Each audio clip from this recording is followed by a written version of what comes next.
बिल्ली का न्याय। एक वन में एक पेड़ की खोप में एक चोकर रहता था। उसी पेड़ के आसपास कई पेड़ और थे जिन पर फल व बीज उगते थे।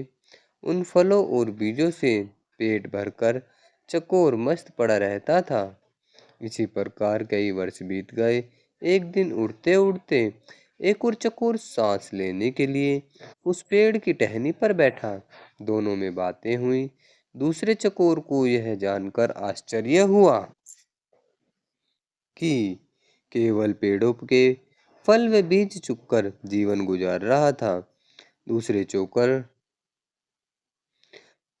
ने उसे बताया, भाई, दुनिया में खाने के लिए केवल फल और बीज ही नहीं होते, और भी कई स्वादिष्ट चीजें उन्हें भी खाना चाहिए। खेतों में उगने वाले अनाज तो बेजोड़ होते हैं। कभी आपने खाने का स्वाद बदल कर तो देखो। दूसरे चकोर ने उड़ने के बाद वह चकोर सोच में पड़ गया। उसने फैसला किया कि कल ही वह दूर नजर आने वाले खेतों की ओर जाएगा और उस अनाज का नाम, चीज का स्वाद चख कर देखेगा। दूसरे दिन चकोर उड़कर एक खेत के पास उतरा। खेत में धान की फसल उगी थी।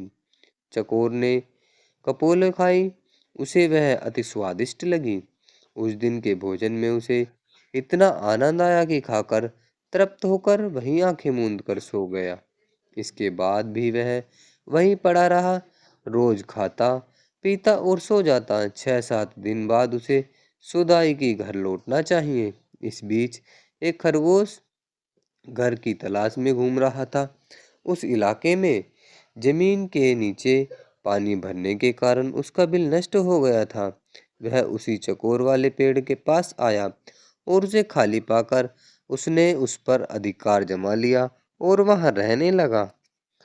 जब चकोर वापस लौटा तो उसने पाया कि उसके घर पर तो किसी और का कब्जा हो गया है। चकोर क्रोधित होकर बोला, ए भाई, तू कौन है और मेरे घर में क्या कर रहा है?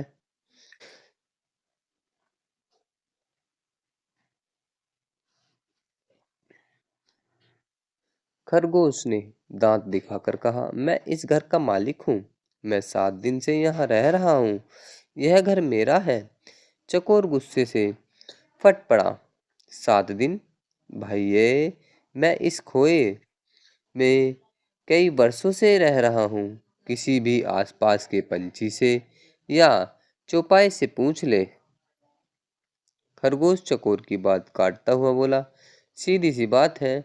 मैं यहाँ आया, यह खो खाली पड़ी थी और मैं यहाँ बस गया। मैं क्यों अब पड़ोसियों से पूछता फिरूं? चकोर गुस्से से बोला, वाह, कोई घर खाली मिले तो क्या इसका मतलब हुआ कि उनमें उसमें कोई नहीं रहता? मैं आखिरी बार कह रहा हूँ कि शराफत से मेरा घर खाली कर दो, वरना। खरगोश ने भी उसे ललकारा, वरना तू क्या कर लेगा? यह घर मेरा है, तुझे जो करना है कर ले। चकोर सहम गया। वह मदद और न्याय की फरियाद लेकर पड़ोसी जानवरों के पास गया। सबने दिखावे की हूँ की, परंतु ठोस रूप से कोई सहायता करने सामने नहीं आया। एक बूढ़े पड़ोसी ने कहा, ज्यादा झगड़ा बढ़ाना ठीक नहीं होगा। तुम दोनों आपस में कोई समझौता कर लो। पर समझौते की कोई सूरत नजर नहीं आ रही थी, क्योंकि खरगोश किसी शर्त को खो छोड़ने को तैयार ही नहीं था।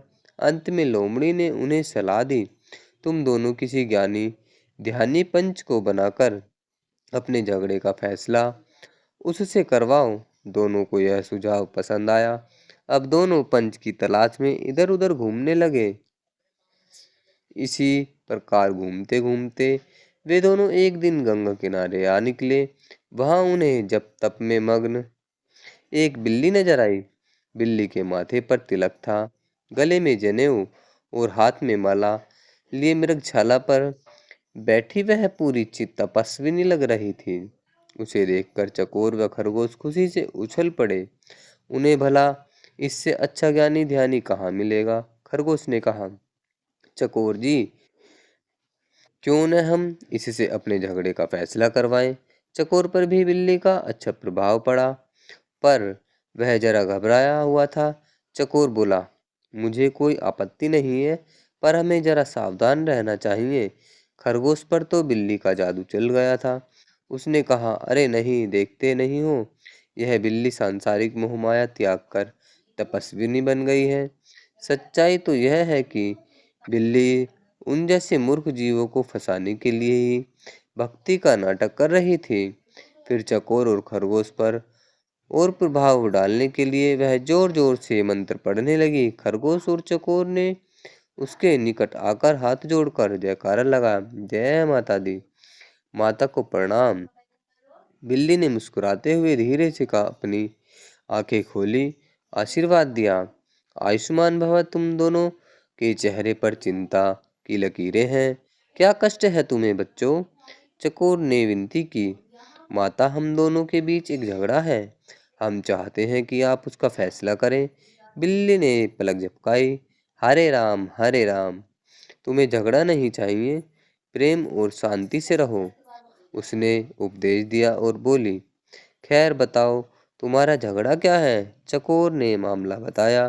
खरगोश ने अपनी बात कहने के लिए मुंह खोला ही था कि बिल्ली ने पंजा उठाकर उसे रोका और बोली, बच्चों, मैं काफी बूढ़ी हूँ, ठीक से सुनाई नहीं देता, आंखें भी कमजोर हैं, इसीलिए तुम दोनों मेरे निकट आकर मेरे कान में जोर से अपनी अपनी बात कहो, ताकि मैं झगड़े का कारण जान सकूं और तुम दोनों का न्याय दे सकूं। जय सिया राम। वे दोनों भक्त ने बिल्ली के बिल्कुल निकट आ गए, ताकि उसके कानों में अपनी अपनी बात कह सकें। बिल्ली को इसी अवसर की तलाश थी। उसने मियाँव की आवाज लगाई और एक ही झपट्टे में खरगोश और चकोर का काम तमाम कर दिया। फिर वह आराम से उन्हें खाने लगी। सीख, दो के झगड़े में तीसरे का ही फायदा होता है, इसीलिए झगड़ों से दूर रहें।